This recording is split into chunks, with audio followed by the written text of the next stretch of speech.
1500। আচ্ছা, এখন আমরা দেখব হচ্ছে অনলোড ইভেন্ট। কি ইভেন্ট? অনলোড ইভেন্ট। আচ্ছা, সেটা হলো, এটা লোডের সঙ্গে কাজ করবে। কিসের সঙ্গে কাজ করবে? লোডের সঙ্গে কাজ করবে। হ্যাঁ, তো এইখানে আমরা এগুলো আপাতত উঠায় দেই। তো এইখানে যদি আমরা অনলোড নিই,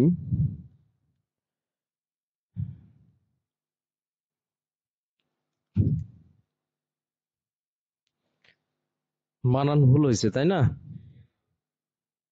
তারপর স্পেলিংটা আমি চেক করে আসি। এ মাঝারুল, দেখতেছো? দেখো,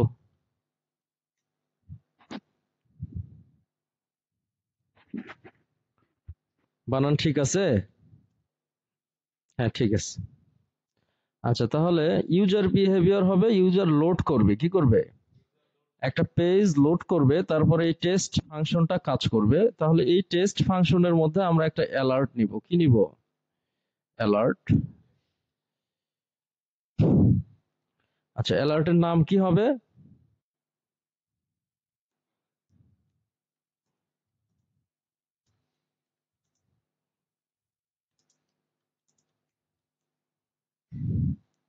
কিছু একটা দিলাম আর কি। হ্যাঁ, যখন আমরা লোড দিব পেজটা, তখন কি হবে?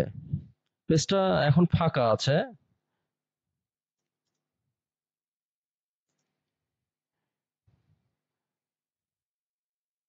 যখনই আমরা পেজটা লোড দিব, তখন ওই ফাংশনটা ফায়ার করবে।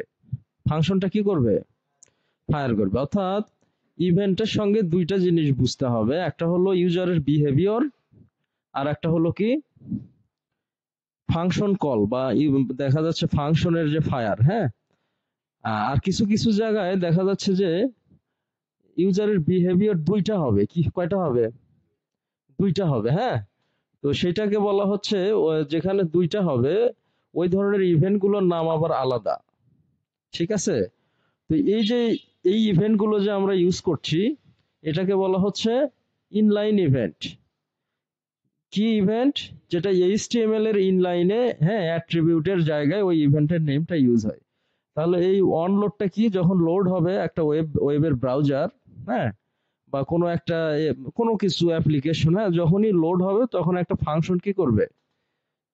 ফায়ার করবে। হ্যাঁ,